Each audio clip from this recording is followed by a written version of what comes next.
নমস্কার বন্ধুরা, সংসারের রীতিকথায় সবাইকে স্বাগত জানিয়ে আমি তনুশ্রী চলে এসেছি নতুন একটা রেসিপি নিয়ে।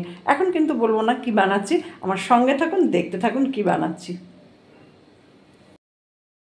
এখানে আমি একটা কড়াই বসিয়ে দিয়েছি, কড়াই দিয়েছি জল, আর জলে দিয়ে দিচ্ছি 4টে ডিম। এবার ডিমগুলো আমি সেদ্ধ করে নেব। 4টে ডিম দিলাম, ডিমগুলো এবার সেদ্ধ করে নেব। এখানে আমি একটা মিক্সিং জার নিয়েছি, আর মিক্সিং জারের মধ্যে দিয়ে দিচ্ছি একটা বড় সাইজের পেঁয়াজ, একটা টমেটো কুচি, আর দিয়ে দিচ্ছি আদা আর একটা কাঁচা লঙ্কা। এবার এই আদা, কাঁচা লঙ্কা, টমেটো, পেঁয়াজ দিয়ে একটা পেস্ট বানিয়ে নেব। পেঁয়াজ, টমেটো, আদা, কাঁচা লঙ্কার পেস্টটা বানানো হয়ে গেছে, এবার আমি এটা ঢেলে নেব। ডিমগুলো তো সেদ্ধ হয়ে গেছে, এবার আমি এগুলো জল থেকে তুলে নেব। এখানে আমি একটা কড়াই বসিয়ে দিয়েছি, আর কড়াইয়ে দিয়ে দিলাম সর্ষের তেল। 2 চামচ সর্ষের তেল দিলাম। তেলটা গরম হয়ে গেছে, তেলের মধ্যে আমি দিয়ে দিলাম 1 চামচ নুন, আর দিয়ে দিচ্ছি সামান্য একটু কাশ্মীরি লঙ্কার গুঁড়ো, 1 চিমটি। এবার আমি যে ডিমগুলো সেদ্ধ করে খোসা ছাড়িয়ে নিলাম, সেই ডিমগুলো দিয়ে দিলাম তেলের মধ্যে। হলুদ কিন্তু এই রান্নায় ব্যবহার হবে না, তাই হলুদ দেবো না। যে ডিমগুলো একটু ভেজে নেব। ভাজার সময় আমি ডিমের গাগুলো একটু খুন্তি দিয়ে কেটে কেটে দিচ্ছি, যাতে ভেতরে মশলাটা ঢোকে। এখানে আমি এরকমভাবে একটু কেটে দিলাম। ডিমগুলো ভাজা হয়ে গেছে, এবার আমি তুলে নিচ্ছি। খুব বেশি একদম ভাজলে আবার শক্ত হয়ে যায় ওপরটা, এইভাবে তুলে নিলাম আমি। ডিম ভাজা তেলটা আছে, ওখানেই আমি দিয়ে দিচ্ছি আর একটু সর্ষের তেল।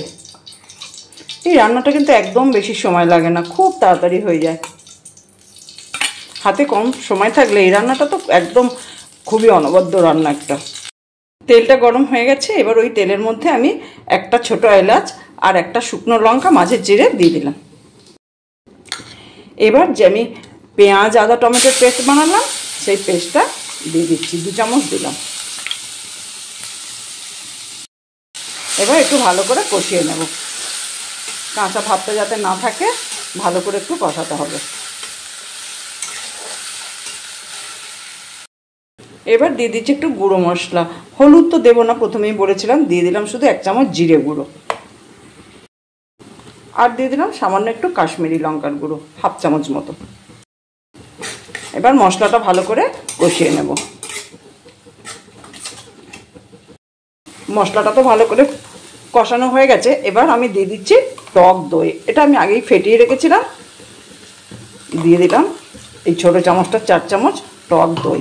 এবার এটা ভালো করে মিশিয়ে নেব। এই সময় গ্যাসের ফ্লেমটা কিন্তু একদম কমানো আছে। এটা টক দইটা দিয়ে ভালো করে এটা কষাতে হবে, আর গ্যাসের ফ্লেমটা কমিয়ে রেখে এইভাবে। এবার আমি দিয়ে দিচ্ছি সামান্য একটু চিনি, যেহেতু টক দই দেওয়া আছে তাই চিনিটা দিলাম। দিয়ে দিলাম স্বাদ অনুযায়ী নুন। এরপর আমি দিয়ে দিচ্ছি ভেজে রাখা ডিমগুলো। এবার আমি ডিমগুলো দিয়ে মশলার সাথে একটু ফুটিয়ে নেবো, যাতে ডিমের ভেতরে মশলাটা ঢোকে। আর এই যে ডিমের গাগুলোতে একটু আমি খুন্তি দিয়ে কেটে কেটেই দিয়েছি, যাতে ভেতরে মশলাটা ঢোকে।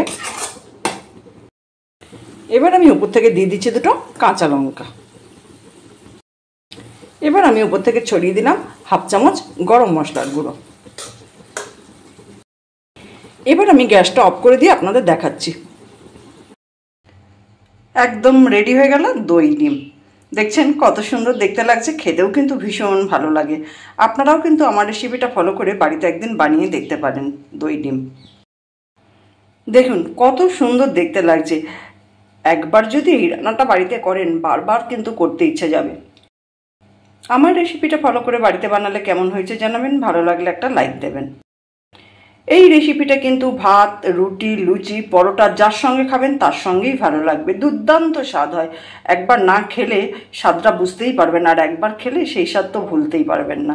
তাহলে আর দেরি কেন, একবার বানিয়েই ফেলুন এই রেসিপিটা। একদম রেডি হয়ে গেল দুর্দান্ত স্বাদের দই ডিম। দই রুই, দই কাতলা, দই ইলিশ সব তো খেয়েছেন, কিন্তু একবার দই ডিম খেয়ে দেখুন তার কীরকম স্বাদ। দেখুন কত সুন্দর দেখতে লাগছে, দেখে তো বুঝতেই পারছেন কত সুন্দর লাগছে। এটা খেতেও কিন্তু ভীষণ সুন্দর হয়। তাই আমি আপনাদের বলবো একবার হলেও আমার রেসিপিটা ফলো করে বাড়িতে বানিয়ে দেখুন। বাড়িতে বানালে কেমন হয়েছে জানাবেন, ভালো লাগলে একটা লাইক দেবেন। যারা এখনও আমার চ্যানেলটা সাবস্ক্রাইব করেননি তাদের অনুরোধ করব আমার চ্যানেলটা সাবস্ক্রাইব করে নেওয়ার জন্য। আর অলরেডি যারা সাবস্ক্রাইব করেছেন, আমার সঙ্গে আছেন, পাশে আছেন, তাদের তো অসংখ্য ধন্যবাদ। এইভাবে আমার সঙ্গে থাকুন, পাশে থাকুন, সবাই ভালো থাকুন, সুস্থ থাকুন। দেখা হবে অন্য কোনো দিন অন্য কোনো রেসিপি নিয়ে। ভালো থাকবেন সবাই।